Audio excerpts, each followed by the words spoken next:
Counselling. आज हम एक इम्पॉर्टेंट टॉपिक के बारे में आप लोगों को बताने वाले हैं।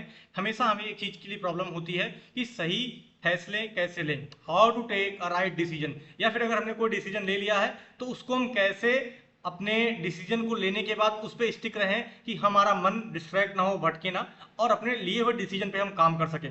क्योंकि कभी कभी ऐसा होता है कि हमने डिसीजन ले लिया और वो डिसीजन आगे गलत भी हो सकता है। इसीलिए हमें ऐसे डिसीजंस लेने चाहिए जो हमारे लिए, हमारी फैमिली के लिए, सबके लिए अच्छा और कारगर साबित हो। तो हर किसी के लिए, स्टूडेंट्स के लिए, प्रोफेशनल्स के लिए, हाउसवाइफ्स के लिए, वर्कर्स के लिए एक सही डिसीजन लेने का प्रोसेस क्या होना चाहिए, ये थोड़ा सा हम साइंटिफिक तरीके से चीजों को देखेंगे। ठीक है, तो हम स्टार्ट करते हैं अपनी पहली स्लाइड से। Why right decision is important. पहले समझते हैं कि इसकी इंपॉर्टेंस क्या है, हमें राइट डिसीजन क्यों लेना चाहिए। क्योंकि अगर आपको ये पता रहेगा तभी आप सोचेंगे कि डिसीजन लेना क्यों इंपॉर्टेंट होता है। आपका फ्यूचर डिसाइड करता है कि अगर आपका एक एक जो डिसीजन होगा वो आपकी लाइफ को अच्छे से सेव करने के लिए, अच्छे से जीने के लिए बहुत इंपॉर्टेंट होगा। आप कुछ भी काम कर रहे हो, आप अपने लाइफ में कोई भी चीज डिसाइड कर रहे हो, उसमें आपको सोचना पड़ता है कि ये चीज मेरे लिए सही है या फिर ये चीज मेरे लिए खराब है। अगर कहीं पे भी आप लोग 50-50 पे भी आते होंगे कि ये मेरे लिए खराब भी हो सकता है, ये मेरे लिए बुरा भी हो सकता है। ठीक है, उसी हिसाब से आपको देखना होगा कि हम टाइम और एनर्जी को कैसे बचा सकते हैं। और इससे कॉन्फिडेंस और क्लियरिटी भी आती है कि हमें ऐसे ऐसे स्टेप बाय स्टेप कैसे अपने गोल्स को अचीव करना है, या फिर अगर मैं कुछ टारगेट डिसाइड करता हूं तो ये मेरे डिसीजंस मेरे लिए कितने हेल्पफुल होंगे कि मेरा ये जो टारगेट है वो आसानी से पूरा हो पाएगा।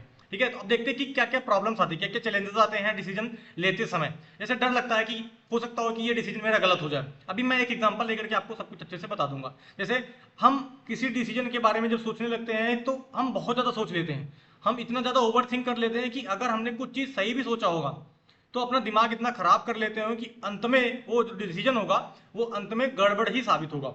और हमेशा हम सोसाइटी का प्रेशर लेते हैं, अपनी फैमिली का प्रेशर लेते हैं, जबकि फैमिली आपका सपोर्ट करेगी। सोसाइटी की बात तो मैं थोड़ा सा दूर रखता हूं, लेकिन फैमिली आपकी सपोर्ट करेगी ही करेगी। और अपने आप को अच्छे से अगर आपको नहीं समझ में आ रहा है कि हमने क्या किया, क्या नहीं करना है और क्या करना चाहिए, आपको प्रोज और कॉन्स सारे पता होना चाहिए कि इसके एडवांटेजेस क्या है, इसके डिसएडवांटेजेस क्या है, तभी आप अच्छे से एनालाइज कर पाएंगे। क्योंकि कोई भी डिसीजन अकेले लेना बहुत बड़ी बात होती है, और खासकर उस एज में, जैसे अभी आपको करियर डिसाइड करना है कि मुझे क्लास 11th में क्या चूज करना है, मुझे मैथ्स स्ट्रीम लेनी है कि बायोलॉजी लेनी है कि कॉमर्स लेना है कि आर्ट्स लेना है, या फिर अगर आप 12th के बाद आईआईटी की तैयारी करेंगे, या फिर आप नीट की तैयारी करेंगे, या फिर आप चार्टर्ड अकाउंटेंट की तैयारी करेंगे, आपको जो भी कुछ करना है आपको डिसाइड करना होता है। वैसे आप लोग अगर प्रोफेशनल लाइफ में आपको प्लेसमेंट लेना है कि आपको कोई भी गवर्नमेंट एग्जाम की तैयारी करनी है, या फिर आपको वनडे एग्जाम्स की तैयारी करनी है, मतलब कुछ भी आपको करना होगा तो आपको सोचना पड़ता है। आपको स्टार्टअप अपना स्टार्ट करना है, या फिर आपको एंटरप्रेन्योर बनना है, आपको पब्लिक स्पीकर बनना है, आपको मतलब अच्छा सा कम्युनिकेटर बनना है, जो भी आपको बनना होगा उसके लिए ये जरूरी होगा कि आपको सोचना कि आपका स्किल सेट क्या है, आपका कोर इंटरेस्ट क्या है, आप किसमें अच्छे हैं। अगर आप ये जानते रहेंगे तो आपके लिए अच्छा रहेगा। देखिए, सबसे पहले यही है रूल नंबर 1 कि आपको अपनी वैल्यूज, आपकी प्रायोरिटीज अच्छे से समझना होगा कि आप किसमें एक्सपर्टीज आपको हासिल हुई है, और अगर आपका कोई इंटरेस्ट है तो आपको उसी इंटरेस्ट के हिसाब से ही काम लेना है। ठीक है, जैसे अगर मैं आपको बताऊं, कुछ बच्चों को गेम खेलना बहुत पसंद होता है, वो क्रिकेट बहुत खेलते हैं। कुछ बच्चे होते हैं कि उनको क्रिकेट ऐसा खेलना पसंद होता है, वो खेलते भी हैं क्योंकि उन्हें आउटडोर गेम्स खेलना पसंद होता है, लेकिन वो उसमें अपना करियर परस्यू नहीं करना चाहते हैं। कुछ लोगों को इंटरेस्ट तो होता है लेकिन उनका फैमिली सपोर्ट नहीं करती है कि बच्चों को खेलने से उनका करियर नहीं बनेगा क्योंकि बहुत सारा कंपटीशन है। ऐसी सोचने की बात नहीं है। अगर आपका इंटरेस्ट है, आपका स्किल सेट है, और आप पूरे डेडिकेशन के साथ अगर उस चीज को कर सकते हैं, हाँ, मैं सोच रहा हूँ आप लोग के एंड से कि अगर आपकी जगह में होता तो क्या करता। आप सोचिए कि अगर आपको अपना स्किल सेट के बारे में नहीं पता हो तो आप कैसे डिसाइड कर पाएंगे कि मतलब मेरे लिए क्रिकेट, मेरे लिए फुटबॉल, मेरे लिए बास्केटबॉल अच्छा करियर हो सकता है। तो आपको उसको इतनी शिद्दत से करना है कि आपको अपने घर वालों को, अपने आसपास के लोगों को दिखाना है कि हाँ, मेरे अंदर ये टैलेंट है कि मैं इसको हासिल कर सकता हूं, मैं इसमें कुछ ना कुछ अच्छी चीजें अचीव कर सकता हूं। इसीलिए आपको अपनी प्रायोरिटी सेट करनी होंगी कि अगर ये नहीं हुआ तो ये मेरा बैकअप है, फिर उसके बाद ये बैकअप है। आपको चीजें सोचनी होंगी। ठीक है, जैसे अगर आप किसी कंपनी में जॉब कर रहे हैं, अगर आपको 1 साल का एक्सपीरियंस है, आपको काम करने में मजा आ रहा है, तो बिल्कुल आप कंपनी स्विच करेंगे या फिर अपने थोड़ा सा इंक्रीमेंट के लिए आगे बढ़ेंगे। आप अपने पोस्ट को, अपने डेजिग्नेशन को बदलेंगे, अपने एक्सपीरियंस में, अपने सीवी में उस चीज को बढ़ाएंगे। तो इससे क्या होगा, इससे आपका लिंक्डइन प्रोफाइल अच्छा होगा। आप अच्छा कुछ करेंगे तो आपको कंपनी वाले आपकी वैल्यू करेंगे।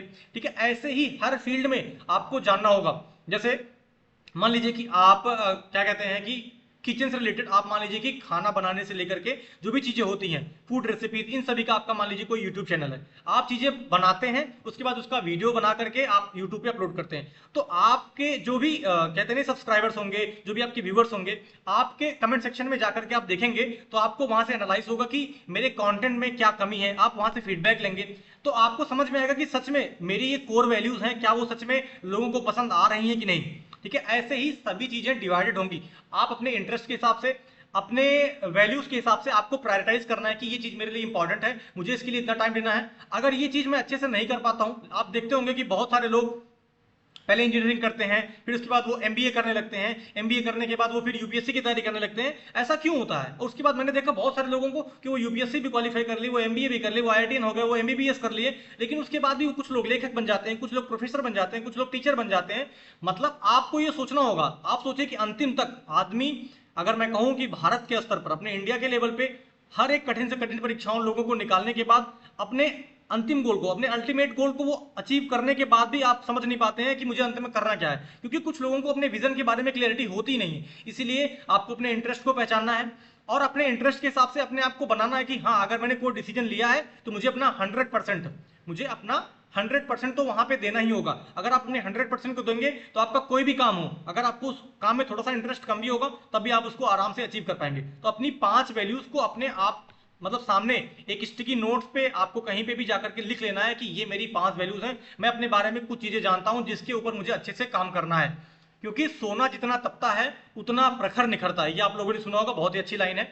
उसके बाद रूल नंबर 2 क्या है? रूल नंबर 2 है कि सही इंफॉर्मेशन इकट्ठा करो। मतलब आपको जो भी इंफॉर्मेशन अपने इंटरेस्ट के अकॉर्डिंग, अपने करियर के अकॉर्डिंग जो भी आपको चूज करना है, उसके अकॉर्डिंग आपको अच्छे से सोचना होगा कि मेरे पास सभी चीजें हैं कि नहीं। क्योंकि कभी कभी ऐसा होता है कि lack of awareness, lack of knowledge की वजह से आप उस चीज को, जो आपको करना अच्छा लगता है, आप उसको स्विच करके जो भी चीज में आपको इंटरेस्ट नहीं है वो करने लगते हैं आप लोग। इससे क्या होगा कि आप गलत गलत एजम्पशंस बना लेंगे, गलत गलत धारणाएं बना लेंगे कि हाँ, मतलब इंजीनियरिंग करने के बाद, मेडिकल करने के बाद उतना अच्छा क्या कहते हैं कि करियर स्कोप नहीं है, और बहुत सारा क्या कहते हैं कि स्कोप आगे खत्म हो जाता है, पॉलिटेक्निक करने के बाद ये नहीं होता है, फिर उसके बाद आईटीआई करने के बाद ये बुरा हो जाएगा, फिर बीए करने वालों का कुछ नहीं होता है। ऐसा कुछ भी नहीं होता है। मैंने देखा बहुत सारे लोग अपने जीवन में बहुत बेसिक बेसिक नॉलेज लेकर के अच्छा कुछ कर रहे हैं, वो बिजनेस अच्छा चला रहे हैं, वो उनका अच्छा स्टार्टअप है। ठीक है, तो इसीलिए अपने आप को ऑब्जर्व करो, अपने इंटरेस्ट को देखो और अच्छे से रिसर्च करो, उन चीजों को लिखो कि हाँ, ये चीज अगर मैं कर रहा हूं तो ये सही डायरेक्शन में मैं जा रहा हूं कि नहीं। ठीक है, सही इंफॉर्मेशन आपको इकट्ठा करना। फिर रूल नंबर 3, अब उसके बाद आपको सब कुछ इकट्ठा करने के बाद क्या करना, आगे का प्लान बनाना है। आपको कुछ शॉर्ट टर्म गोल्स बनाने हैं। क्या करना है? शॉर्ट टर्म गोल्स बनाने हैं। जैसे मान लीजिए कि आपको अगले 1 महीने में, अगले 5 महीने में, अगले 10 महीने में आपको क्या करना है। ठीक है, ये हो गया मंथ्स का प्लान। उसके बाद आपको थोड़ा सा लॉन्ग टर्म गोल बनाना है कि मुझे मान लीजिए कि अगले 2 साल में अच्छे से अपनी जेई की प्रिपरेशन कर लेनी है, या फिर मुझे अगले 2 साल में अपने यूट्यूब को, अपने चैनल को इतना अच्छा ग्रो करना है कि मेरे थंबनेल्स इतने अट्रैक्टिव होने चाहिए, मेरा कंटेंट बहुत बढ़िया होना चाहिए, लोगों को पसंद आए। या फिर आपको करियर में अपने कुछ भी अच्छा करना हो, तो आपको हर एक तरीके से अपने वाइड पर्सपेक्टिव से सोचना होगा कि हाँ, सोसाइटी क्या डिमांड कर रही है, क्या मैं उस डिमांड पे खरा उतर रहा हूं कि नहीं। क्योंकि सही डिसीजन जो होंगे वो आपको अच्छे से सुकून देंगे, नहीं तो आपको वो रिग्रेट करने के लिए मजबूर कर देंगे कि आप अच्छे से अगर प्लानिंग नहीं करेंगे। क्योंकि pre planning is most important. अगर आपके पास प्री प्लानिंग नहीं है, आपके पास प्रॉपर प्लानर नहीं है, तो आपको आगे दिक्कत होने वाली है। ठीक है, उसके बाद आता है कि जल्दी भी नहीं करना है और देर भी नहीं करना है। मतलब आपको प्लान्स ऐसे डिसाइड करने, मान लीजिए आपको कोई स्टार्टअप अपना चालू करना है। ठीक है, तो उस स्टार्टअप के बारे में आपने सारी जानकारियां, आपने सारे रिसर्च कर लिए, सारे रिसर्च पेपर्स देख लिए। उसके बाद उस फील्ड में कितना भी लोगों ने आगे कदम बढ़ा रखा है, या फिर आप उस फील्ड में भी कितना पीछे हैं, आपको क्या कुछ नया क्रिएटिव करना वो सोचना होगा। उसके बाद क्या आइडिया दूं कि जिससे मार्केट गैप जो है वो कम हो जाए, और मार्केट की जो डिमांड है वो भी सेटिस्फाई हो जाए, और लोग आपके प्रोडक्ट से सेटिस्फाइड रहें, और वो प्रोडक्ट आपका इकोनॉमिकली फ्रेंडेड हो, और उसके बाद फिर कहते हैं कि वो इकोलॉजिकली फ्रेंडली भी हो। आपको अच्छे से सोचना होगा, सोच समझ के भी आपको डिसीजंस लेना होगा। क्योंकि अगर सोचा समझा डिसीजन नहीं होगा, आपके पेरेंट्स भी बताते होंगे कि बेटा अगर कुछ भी आपको सोचना हो या फिर आपको अच्छे से कुछ भी करना हो, तो पहले आप उसको अपने स्तर पे सोचिए कि क्या वो आप उसको कर सकते हैं कि नहीं। क्योंकि इस टाइम पे जब तक आप लोग अपने सोसाइटी को, अपने घर वालों को भरोसा नहीं दिलाएंगे कि मुझे ये कर पाना है या मुझे ये करना है, तब तक वो आपको सपोर्ट नहीं करने वाले। क्योंकि उन्हें कुछ ना कुछ, सभी लोगों को रिजल्ट चाहिए होता है, रिजल्ट ओरिएंटेड सोसाइटी हो रखी है। लेकिन आपको सोचना है कि मैं पैशन के साथ अपने घर वालों को बिना दुख दिए हुए, अपने फैमिली को बिना परेशान किए हुए मैं कैसे सफलता को हासिल कर सकता हूं। ऐसा नहीं कि अगर आप अपने कहते नहीं कि अगर आप अपने एकदम से एवरेज स्टेट में हो या फिर अपने बिलो एवरेज स्टेट में हो, मतलब आपकी स्थिति जो है थोड़ी सी खराब हो रखी हो, तो उसमें सबसे पहले जो सपोर्ट करने वाले होंगे वो कौन होंगे? आपके पेरेंट्स होंगे, आपकी फैमिली होगी। ठीक है, इसीलिए आपको क्या करना है, अपने सोने से पहले या फिर आपका कोई भी टाइम शेड्यूल बना लीजिए आपको सुबह उठने के बाद, कि ये टेक्निक मेरे लिए प्रॉपर टारगेट्स होंगे या फिर मुझे शॉर्ट टर्म गोल जो है मुझे कैसे अचीव करना है, उसके लिए मुझे क्या क्या स्टेप्स लेने हैं। हर एक चीज आपका डेली का रूटीन होना चाहिए, डेली का प्लानर होना चाहिए कि आपको कैसे कैसे करना है। क्योंकि अगर आपके जीवन में प्लान नहीं होगा, स्ट्रेटजी नहीं होगी, तो बिना स्ट्रेटजी के सक्सेस तो जान लीजिए कि आप भूल ही जाइए। ठीक है, उसके बाद आता है 5 नंबर, रूल नंबर 5, दिल और दिमाग दोनों यूज करना है। ऐसा नहीं है कि मैं भावनात्मक रूप से बह गया हूं, मैं इमोशनली बह गया हूं और बहने के बाद सोच रहा हूं कि हाँ मैं कुछ भी कर लूंगा। अगर कोई बच्चा ये सोचे कि मुझे कोई भी कंपटीशन एग्जाम की तैयारी करनी, कोई भी कॉम्पिटेटिव एग्जाम की तैयारी करनी है, और मैं सोचूं कि मैं बिना तैयारी के बस खाली अभिलाषाएं बहुत सारी रखूं, ठीक है, मेरे बहुत सारे एम हों, बहुत सारे मेरे ऑब्जेक्टिव्स हों, लेकिन मैं उसके लिए कोई भी मेहनत नहीं कर रहा हूं, ये सब चीजें आपको अच्छे से एनालाइज करनी है। अपने हार्ट को, अपने माइंड का अच्छे से बैलेंस, अपनी फैमिली का बैलेंस बनाना है। अपने करियर को जब भी आपको स्विच करना हो उसी के अकॉर्डिंग स्विच करना है कि जैसा आपका इंटरेस्ट हो और जैसा आप अपनी लाइफ में प्रोग्रेस कर पा रहे हो।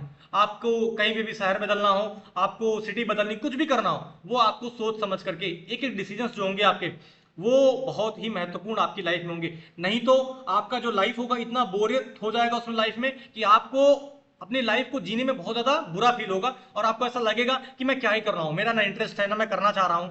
आप जाकर के देखेंगे कि आपके सोसाइटी में, मैं कह रहा हूं 80% लोग, मैं कह रहा हूं 80% लोग, इससे ज्यादा ही होंगे, 80% प्लस होंगे, जो अपनी इंटरेस्ट का काम कर रहे होंगे। क्योंकि अगर वो ड्यूटी जा रहे होंगे, वो ऑफिस जा रहे होंगे, तो आप उनसे जाकर के पूछिए तो बिल्कुल वो जाकर के रोने ही लगेंगे आपसे। अगर आपने दुख की पीड़ा बताने लगेंगे कि मेरे जीवन में क्या क्या परेशानी है, तो आपको बताएंगे कि मैं इसको जीवन को अपने सिर्फ जी रहा हूं, सिर्फ और सिर्फ पैसे कमाने के लिए या फिर कुछ और करने के लिए। लेकिन उन्हें क्लियर गोल हो ही नहीं सकता कि मुझे क्या करना है अपने लाइफ में, मुझे किसके लिए क्या करना है, मुझे अपने लिए क्या करना है, जिससे अगर वो कम भी कमाए, अगर वो कम भी कमाए तो उसे सुकून आए। ऐसा कोई काम आपको करता हुआ वहां से 2 से 4% दिखेंगे, और जो वो 2-4% होंगे आपको वही एक सफल व्यक्ति दिखेंगे। चाहे आप यूट्यूब की सेंस में देख लीजिए, चाहे वो गेमिंग वाले यूट्यूबर्स हो गए, चाहे वो पॉडकास्ट वाले यूट्यूबर्स हो गए, चाहे वो बड़े बड़े बिजनेसमैन हो गए, सभी का जाकर के आप देखेंगे वो वही 1%, टॉप 2% है जो अपने इंटरेस्ट के हिसाब से काम कर रहे हैं या फिर अपने 100% को अच्छे से वहां पे दे रहे हैं। ठीक है, और हमेशा ये मत सोचिए कि आप परफेक्ट बन जाएंगे किसी भी ऑप्शन में।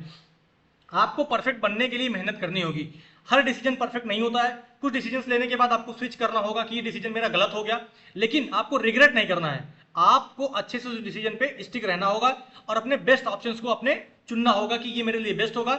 ये इससे मैं अपने करियर को, अपनी लाइफ को और अपने हेल्थ को, अपनी फैमिली को, सबको अच्छे से बैलेंस करके, अच्छे से नर्चर करते हुए अपने जीवन में आगे बढ़ूंगा। ठीक है, मैं करियर की बात ज्यादा क्यों करता हूं, क्योंकि करियर ही है ऐसा है जो आपको, आपके फैमिली को सपोर्ट सिस्टम की तरीके से काम भी करेगा और आपको सुकून भी देगा और आपको अच्छा भी लगेगा। क्योंकि अगर जीवन में आप सफल नहीं रहेंगे तो आपको अपने बारे में भी गिल्ट महसूस होगा और आप अपने आप को हमेशा इंफीरियरिटी कॉम्प्लेक्स में रखेंगे कि मैं एकदम से बेकार हूं। कितना भी आपके अंदर टैलेंट हो, आप कितना भी इंटेलिजेंट हो, आपको बहुत बुरा लगेगा अपने ऊपर। ठीक है, और अपने फैसले की जिम्मेदारी सब अपने ऊपर लेना है कि हाँ ये मेरे डिसीजंस थे, सारी गलतियां, सारी अच्छाइयां, सारे ब्लेम सब मेरे हैं। मैं अपने ब्लेम्स किसी के ऊपर नहीं डालने वाला हूं कि ये मैं आपकी वजह से नहीं कर पाया, ये मेरा फैमिली सपोर्ट नहीं था, मेरे पास फाइनेंशियल सपोर्ट नहीं था, मेरा स्टार्टअप डूब गया, मेरा करियर जो था वो अच्छा सा नहीं बन पाया। मान लीजिए आपने जेई एडवांस नहीं निकाला, आपने जेई में नहीं निकाला, लेकिन आप ये मत करिए कि जेई एडवांस मैं कहीं जा करके नहीं निकाल पाया या फिर मैं किसी कारण की वजह से नहीं निकल पाया। क्योंकि अंत में जब आपको कहते नहीं कि जब आपकी लाइफ खत्म होने वाली रहेगी तब सिर्फ आप अपने लिए खुद बचे रहेंगे और आप अपने से खुद से पूछेंगे कि मैंने अपने जीवन में जो मुझे चाहिए था क्या मैंने अचीव करा है कि नहीं। क्योंकि आप लास्ट टाइम पे जब आप रिटायरमेंट की एज पे आएंगे तो आपको सब चीजें रियलाइज होंगी कि मैंने सब कुछ जो सोचा था वो करा कि नहीं। और देखिए ये सभी कुछ आपको मैं टूल्स बता रहा हूं कि आपको थोड़ी सी मदद करेंगे कि प्रॉज एंड कॉन्स लिस्ट बनाइए कि क्या ये मेरे लिए लाभदायक है या मेरे लिए हानिकारक है। चाहे वो आपका करियर हो, चाहे वो आपका कोई भी काम हो। ठीक है, कोई भी काम का मतलब चाहे आपका इंजीनियरिंग सर्विसेज हो गए, मेडिकल्स हो गए, आपकी चार्टर्ड अकाउंटेंट सर्विसेज हो गई, या फिर आपका मार्केटिंग सर्विसेज हो गई, या फिर आप कॉलेज स्टूडेंट्स हैं, मतलब आपको कुछ भी करना हो तो आपको एक प्रोज और कॉन्स तो पता होनी चाहिए कि अगर ये मेरा नहीं होता तो मेरे लिए बैकअप क्या है, अगर ये बैकअप है तो क्या ये कितना कारगर मेरे लिए हो सकता है, क्या मेरा इंटरेस्ट इसमें होगा कि नहीं। और 10x10 रूल्स बनाइए। तो जैसे मैंने आपको बताया कि ये आपके टारगेट्स हो गए, ये आपका शॉर्ट टर्म गोल हो गया, ये आपका लॉन्ग टर्म गोल हो गया कि आज से 10 दिन बाद मुझे ये कर लेना है, फिर 10 महीने बाद तक मुझे इतनी सारी चीजें अचीव कर लेनी है, फिर 10 साल बाद मैं ये होऊंगा। ठीक है, अगर ये सारे प्लानर्स आपके सामने रहेंगे तो आपको एक थोड़ा सा माइंड में प्रेशर भी रहेगा, बैक ऑफ द माइंड आपके चलता भी रहेगा कि हाँ ये चीजें मुझे भी करनी है। और माइंड मैपिंग करते रहिए, आप थोड़ी सी ब्रेन स्टॉर्मिंग करते रहिए कि क्या आप अपने डायरेक्शन में, अपने पाथ से भटके तो नहीं है, आप उसी पाथ पे बने हुए हैं कि नहीं। और किसी भी मेंटर से जिसको आपको लगता हो कि आपके रिलेटिव में आपका कोई भी नोन हो, आप किसी भी एक मतलब जैसे कहते हैं ना कि आप किसी यूट्यूबर से मिल लीजिए, कोई भी ऐसा मेंटोर हो, चाहे वो बिजनेस मेंटोर हो, चाहे वो करियर काउंसलर हो, उससे मिलिए, उससे कुछ फीस देकर के उससे आप जानिए कि सर आप क्या मेरी मदद कर सकते हैं कि मेरा करियर इंटरेस्ट, मेरा गोल मतलब मेरे लिए क्या सही रहेगा, या फिर मेरे क्या कहते हैं कि मेरी स्किल्स के हिसाब से क्या करियर मेरे लिए मुझे चूज करना चाहिए। सब कुछ आप अच्छे से एनालाइज करेंगे तो आपको बिल्कुल आपके जीवन में अच्छा ही होने वाला है, क्योंकि ये सभी कोई नहीं करता है कि हाँ मैं भीड़ चाल में चल रहा हूँ, हाँ मैं भीड़ में चल रहा हूं, लोग चल रहे हैं, यहाँ पे 100 लोगों की भीड़ है। एक कहावत कही जाती है, एक बहुत ही अच्छे अध्यापक है वो कहते हैं कि अगर आप चूहे की रेस में चल रहे हैं और आप स्वयं चूहे हैं, अंत में तो अगर जो कोई भी जीतेगा, चाहे वो फर्स्ट रैंक पे आए, वो लास्ट रैंक पे आए, जीतेगा तो चूहा ही ना। आपको ये सोचना है कि क्या मुझे चूहे के दौड़ में चूहा ही बना रहना है, या फिर मुझे चूहे के दौड़ से निकल करके मुझे घोड़ा बनना है, या फिर मुझे कुछ अच्छा करना है, मुझे अच्छा सा रनर अप बनना है, या फिर मुझे अचीवर बनना है। आपको ये करेज, आपके अंदर ये क्लैरिटी होनी चाहिए, तभी आप अच्छे से अपने जीवन में परिवर्तन ला सकते हैं। क्योंकि आपको पता होना चाहिए कि चेंज इज ओनली कांस्टेंट, परिवर्तन ही संसार का नियम है। और आज का जो एक्शंस है, जो भी आज आप अपने स्टेप्स ले रहे होंगे, कल ही आपका जो कल होगा वो यही आज के स्टेप्स आपके डिसाइड करेंगे। यही आपके लिए करियर ओरिएंटेड, करियर डिसाइडिंग सब कुछ यही होने वाला है कि आपके जो भी आज स्टेप्स हैं, चाहे आप मेहनत कर रहे हो, पढ़ाई कर रहे हो, कुछ भी स्किल्स अचीव कर रहे हो, आप कोडिंग सीख रहे हो, आप मार्केटिंग स्किल्स सीख रहे हो, हर चीज आपको डिसाइड करने में अभी टाइम लग रहा हो, लेकिन आपका ये धीरे धीरे एक एक सीढ़ी चढ़ना ही आपको अंततः आपके मंजिल तक पहुंचाएगा। ये छोटे छोटे जो डिसीजंस हैं ये आपके लिए बहुत जरूरी होंगे, और हर एक डिसीजन आपकी लाइफ में बहुत इंपॉर्टेंट होने वाला। उम्मीद करता हूं कि ये वीडियो अगर आप क्लैरिटी के साथ सुन रहे होंगे और इन सभी स्टेप्स पे आप काम करेंगे, जितने भी टूल्स मैंने बताया और जितने भी रूल्स मैंने बताए, आपके जीवन में, आपकी लाइफ में कुछ अच्छा होने वाला है। ठीक है दोस्तों, बाय बाय।